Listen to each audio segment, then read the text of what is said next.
Hello friends, Debojit क्लासेसआव नोंथांमोनखौ दिनै फिन खेबसेबाव बरायो आसा खालामो नोंथांमोना बयबो मोजाङैनो दङ। तो जों दिनै बेयावहाय नायगोन पार्सेन्टेजनि सोमोन्दै ओके। तो पार्सेन्टेजखौ जों फरायगोन बेयावहाय थामहिनबा जौखोन्दो होननानै बुङो। तो जुदिबो नोंथांमोना जेबो दासिम जेबो मोनथिथ'वा एबा एसे एनै मोनथिगौ आरो बे भिडिअनि थ्रुयै जों नोंथांमोननि कनसेप्टआ क्लियार जानो थांगासिनो दङ आं बेखौ गेरेन्टि होयो ओके। तो बिनि उनावहाय बे कर्सआ हेल्पफुल जागोन Assam police grade 3 and 4 Assam TET बेफोरबादि आसामनि जायखिजाया क्लासफोरनि थाखाय एग्जामफोरनि थाखाय बेयो हेल्पफुल जागोन। तो बिनि सिगाङाव आं नोंथांमोनखौ मोनसे खोथाखौ क्लियार खालामनानै होनो लुबैयो। तो जों बेफोर गासै जिनिसफोरखौ जों नायजोबगोन लासै लासै। स' 3 मान्थ्सनि कर्स लन्च खालामनो थांगासिनो दङ आसाम जिके मेथ्स बे मोननै आइडिया थागोन 1 नभेम्बरनिफ्राय ओके। तो माबाफोर जुदि मोनथिनो दङब्ला नोंथांमोना WhatsApp ग्रुप दङ जोंहा बे WhatsApp ग्रुपआव नोंथांमोना जइन जानो हागोन। डिस्क्रिप्शन बक्सआव लिंकखौ होना दोननाय दङ आरो कन्टेक्ट नाम्बारा जाहैबाय 9387273818 बेसिम क्लियार। तो जौखोन्दोखौ जों नायनोसै दानिया। तो जौखोन्दोखौ नायनायनि सिगाङाव मोनसे खोथाखौ गोसोआव लाखि किसुमान फिसा फिसा खोथा दङ बेवहाय जों बेखौ डिसकास खालामग्रोनि बेयाव ओके। तो फार्स्ट अफ अल तो आं बेवहाय नोंथांमोनजों शेयार खालामगोन सपोज 13 होनना बुंदों ओके सपोज 13% आं लाबाय एनी नाम्बार जायखिजाया पार्सेन्टेज आं बुंबाय जे 13% खौ नोंथांमोना जुदि पार्सेन्टेजआव लिरनांगौब्ला सिम्पल गोसोआव लाखि 1/100 ओके। बेनि उनाव जुदि आं बुङो आरोबाव सपोज 20% बेखौ जुदि कन्भार्जन खालामनांगौबा मा खालामगोन 1/100 सपोज आं बुंबाय सरि तो सपोज आं जुदि बुंबाय मा होनना बुंबाय सपोज 37 डिवाइडेड बाय 1/2% नङा होमबा बेखौ मा होनना लिरगोन तो नाय पार्सेन्टेजनि मिनिंआनो जाहैबाय 1/100 बेखौ गोसोआव लाखि नोंथांमोना ओके। तो पार्सेन्टेजनि मिनिंआ मा होनना बुंदों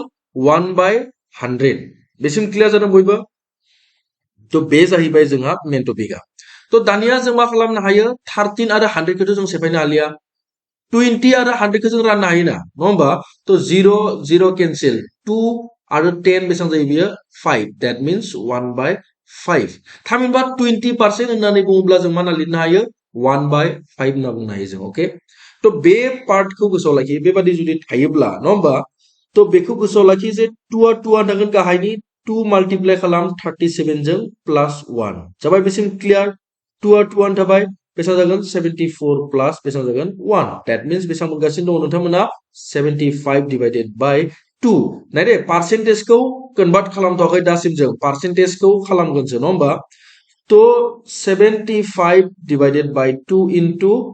मा नामदों 1/100 तो बेखौ जों सेफायनो हायो राननो हायो 75 खौ माजों रान 75 खौ रान नोंथांमोना सरि 75 खौ रान नोंथांमोना 5 जों 15 थाङो नङा होमबा आरो बे 5 जों बेसेबां थाङो जोंहा 5 जों 20 आरो 15 थांबावो 5 जों 3 आरो 5 जों 20 बेसेबां थाङो 4 दैट मीन्स 2 into 4 गाहायाव थालांबाय 8 3 into 1 गोजौआव थालांबाय 3 दैट मीन्स 3/8 तो सिम्पल खोथा बेखिनियाथ' क्लियार जादों नोंथांमोना जेबो टेनसन दाला खायसे सपोज एडभान्स सोरबा हायोबो जानो हागौ बेफोर खोथाफोरखौ किन्तु आं मा सानदों ओभारअल गासै स्टुडेन्ट खिनिखौ आं लाना थांनायनि आंहा टारगेट दङ। तो ओंखायनो आं लासै लासै नोंथांमोनखौ स्टेप बाय स्टेप लाना थांगासिनो दङ बे बेसिकखौ नांथारगोन जोङो नङा होमबा बेखौ बेसिक होनना बुङो जों फाउन्डेसन ओके। तो बे फाउन्डेसनखौ जोंनो नांखागोन एनी हाउ टेनसन दाला आरो बे फाउन्डेसनखौ होयोब्लासो जोंहा फैबाय थानाय जा कुइसनफोर दङ जों सल्भ खालामनो हागोन बेफोरखौ ओके। बेसिमथ' क्लियार जादों बयबो प्रेक्टिस खालामनांगोन दे प्रेक्टिस खालामाबा जानाय नङा बहि कलमफोरखौ नोंथांमोना रेडि खालामना ला लोगोआव। तो बेफोर कुइसनफोरखौ जों नायगोन दा लासिम नायगोन बेफोरखौ दानो नायथ'वा। तो पार्सेन्टेजआव सोलायनांगौ नङा होमबा जुदि पार्सेन्टेजआव आচ্ছা जोंथ' पार्सेन्टेज नाम्बारखौसो जों सोलायबाय जुदि कुइसनानो जुदि पार्सेन्टेजआव जुदि सोलायनांगौब्ला चेन्ज खालामनांगौब्ला जों मा खालामनांगौ बेबायदियाव। तो पार्सेन्टेजआव जुदि सोलायनांगौब्ला जों मा खालामनांगोन गोसोआव लाखि जे आं बुंबाय मा बेवहाय टपिक मोनसे लिरना होनबाय पार्सेन्टेजआव सोलायनांगौ ओके प्रेक्टिस खालामनांगोन दे प्रेक्टिस खालामाबा जानाय नङा फैनाय नङा बेयो। तो 3/4 दङ सिम्पल खोथा जुदि पार्सेन्टेजआव जुदि सोलायनांगौब्ला जों मा खालामनांगौ जस्ट माल्टिप्लाय विथ 100 ओके। तो सपोज 2/5 into 100 20 खौ सपोज मा खालामबाय 20 into 100 सिम्पल खोथा। तो 4 जों 100 जों मा थाङो 4 सानजाब 20 4 सानजाब 2 8 8 10 बेसेबां जागोन बेयो 75 पार्सेन्ट क्लियार जाबाय बेसिम पार्सेन्टेज फैगोन तो 5 जों 100 जों राननाय थाङो ना लाथिख' 5 सानजाब 2 तो 40% क्लियार जादों बेयाव 20 आरो 100 जों सानजाब नोंथांमोना बेसेबां बुंगासिनो दङ 2000% क्लियार जादों बयबो बेसिम क्लियार जानाय माने सब क्लियार जादों आरो दासान्दि ओके बेसिम क्लियार जानाय माने जोंहा स्टेप बाय स्टेप थांगासिनो दङ तो आं नोंथांमोनखौ रिपिट खालामना होबावनो लुबैयो जे बे बुस्थुआ जोंहा एप्स मोनसे बानायगासिनो दङ मबाइल एप्लिकेशन ओके बे मबाइल एप्लिकेशनाव नोंथांमोनखौ A to Z फोरोंजोबनाय जागोन गासै क्लासखौ जों बे मबाइल एप्लिकेशननि थ्रुयै जों बानायगोन आरो बे फैबाय थानाय सानसे बा साननैनि गेजेराव दिनै फैबाय थानाय सानसे साननैनि गेजेराव मबाइल एप्लिकेशना लन्च जागोन आरो नोंथांमोना बेबादि बर'आव गिबिसिन ओके बर'आव बे कर्सआ गिबिसिन जागोन दिनैसिम रावबो बानायाखै बेबायदि तो बेवहाय जों टारगेट लादों जों दङ नोंथांमोननि थाखाय जेबो टेनसन दाला जेसेबांखिनि एक्सपिरियेन्स दङ जेसेबांखिनि नांगौ जों गासैखौबो होजोबगोन बेवहाय आसा खालामो नोंथांमोना भिडिअखौ मोजां नांलांगासिनो दङ तो थुदो मोनसे खालामनानै न सरि तो जों बेखौ खालामनि मोनसे बेवहाय नायनोसै तो बेवहाय फैबाय थादो बेखौ जों उनाव नायगोन ओके तो जों नायनोसै बेवहाय से 16% नामदों of x equal to 24% of मा नामदों then how much is 24% of x नामदों तो कुइसना एसे भुल जाना दङ बेवहाय आं सुद्रायना होगासिनो दङ जे मा जाना दङ बेवहाय बे जिथुनिखि 24% दङ बेवहाय y मोनसे थालांबाय दे नैयाव y मोनसे थालांबाय आं बेखौ सल्व खालामना होगोन बारो pdf नोट्सखौ मोनगोन नोंथांमोना तो नोंथांमोना डिस्क्रिप्शन बक्सआव थांनानै जोंनि जिथुनिखि WhatsApp ग्रुप दङ बेवहाय थांनानै नोंथांमोना जइन जाग्रोना ला बेवहाय गासै जिनिसखौ मोनजोबगोन तो 16% of x equal to 25% of y बेफोर एकदम एग्जामाव फैबाय थानाय कुइसन दे बेफोर गोसोआव लाखि तो फार्स्ट अफ अल जों नायग्रोगोन बेवहाय नङा होमबा तो 16% of x equal to 24% of मा नामदों y गोसोआव लाखि of नि मिनिंआ जाहैबाय इंराजियाव जोंनि बर' मा जायो बेयो सानजाबनाय माल्टिप्लाइ गोसोआव लाखि दे माल्टिप्लाइ जायो बेयो गोसोआव लाखि माल्टिप्लाइ जायो एकदम दुनियानो खालामनो हागोन जेबो टेनसन दाला आं सेफायजोबनो हागोन तो जों पार्सेन्टेजखौथ' नायखादों 16% होनना बुङोब्ला मा जागोन 16%खौ जुदि बोखार नागिरोबा जों मा खालामनांगोन गाहायाव 100 खालामनांगोन नङा होमबा 100खौ बोखारना लानांगोन अफनि जायगायाव मा नामदों इनटु माल्टिप्लाइ विथ x सेम थिं बेयावबो खालाम 24 divided by 100 अफनि जायगायाव इनटु फैबाय y आ y थाबाय बेसिमथ' क्लियार जादों बयहाबो बेसिम क्लियार जानो थांगासिनो दङ नङा होमबा बेसिम क्लियार जादोंबा नाय दे जेब्ला इकुवेलसिन थायो समानसिन थायो जेबो थाया अब्ला बे गाहायनिजों बेजों दानजायो समान समानबाथाय गोसोआव लाखि समान समान बेयावबो 100 बेयावबो 100 अब्ला मा थालांखो जोंहा 16x equal to 24y नङा होमबा बे थालांबाय बेनि उनावहाय जों बेखौ मा खालाम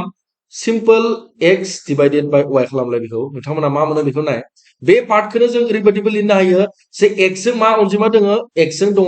16 तो माने मा जागोन बेवहाय 16 नङा होमबा y जों मा दङ 24 जेब्ला जों क्रस माल्टिप्लाइ खालामो नैबादि जुदि क्रस माल्टिप्लाइ खालामो जे x into 16 16x मोनो y into 24 24y खौ जों मोनो बेवहाय ओके तो बेखिनिखौ नाङा आं बेखौ खोमोनानै बे pdf नोट्सखौ नोंथांमोननो हरनांगोन नङा होमबा तो बेसिम क्लियार जादों तो बेसिम क्लियार दे आरो बेखौ जों राननो हायो नङा होमबा 24 आरो बे मा थाङो जोंहा सपोज 4 सानजाब 6 थाङो आरो 4 सानजाब 4 ओके बिनि उनाव आको 2 सानजाब 2 सानजाब 3 that means 3 बाय जों मा मोनबाय 2 मोनबाय तो जों मिथिबाय जे x बाय y नि भेलुआ बेसेबां नामदों 3 बाय 2 जायो होननानै तो बेबादि जुदि जायोब्ला जों मा खालामगोन नेक्स्टआव जोंनो मा दिहुननो होदोंमोन जोंनो दिहुननो होदों 24% of x होननानै बुंदों न 24% of x थामहिनबा x नि भेलुखौ जोंनो नांगौ अब्ला नोंथांमोना मा खालाम बेवहायनो आं साइडआव आरोबाव बानायना होनि जे बेवहाय x इक्वल टु बेसेबां जाना दङ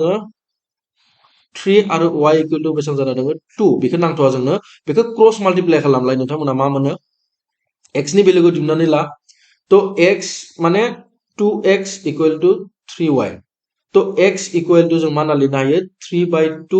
y होननानै लिरनो हायो नङा होमबा बेसिम क्लियार जादोंना जायाखै जुदि बुजि मोनाखैबा सोंहरलाय बेयाव x नि भेलुखौ जों मा मोनबाय 3/2 होननानै दिहुनना लाबाय तो 24%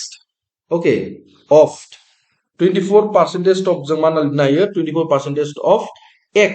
माने बेसेबां x माने जाहैबाय 3/2 y नङा होमबा मा मोनो जों 3/2 y 3/2 y ना लिरदों तो 24 आ जोंहा माजों राननाय थाङो 24 आ सपोज 2 जों 24 खौ रानलाय 2 जों 24 बेसेबां थांगासिनो दङ 2 बेखौ रानालासिनो नोंथांमोना मोनसे खामानि माव नोंथांमोना मात्र मोनसेल' खामानि मावदो बेवहाय जे बे 2 जों ओके बे 2 जों 24 जों बेवहाय मा खालामदो राननानै होदो बेसेबां मोनगोन 12 आरो बेवहाय मा थालांबाय 3 into 2 6 3 into 1 3 36% of मा थालांगोन नैजा y that means अपशना मबे अपशना कारेक्ट जागोन d अपशना जोंहा कारेक्ट जाहैगोन आसा खालामो नोंथांमोना भिडिअखौ मोजां नांलादों जों नेक्स्ट पार्टआव बेफोरखौ नायगोन तो जों क्लासखौ बेबादिनो स्टेप बाय स्टेप खालामलांगोन गासैखौबो पार्सेन्टेजनि सोमोन्दै जों नायबाय पार्ट 1 भिडिअ लेक्चारमोन डिसक्रिप्शन बक्सआव थांनानै नोंथांमोना जोंनि WhatsApp ग्रुपआव जइन जानो हागोन क्लासनि बिखौ आरोबाव मोजां मोनथिनो थाखाय जोंनि WhatsApp ग्रुपआव नोंथांमोना जइन जानानै जोंजों डाइरेक्ट रायलायनो हागोन आसा खालामो भिडिअखौ मोजां नांदों आरो आसा खालामो लोगोफोरजों नोंथांमोना शेयार खालामगोन भिडिअखौ जोबथासिम नायनायनि थाखाय नोंथांमोनखौ रोजा रोजा साबायखर बावो फिन खेबसेबाव लोगो मोनफिनलायगोन गोदान मोनसे भिडिअजों ओके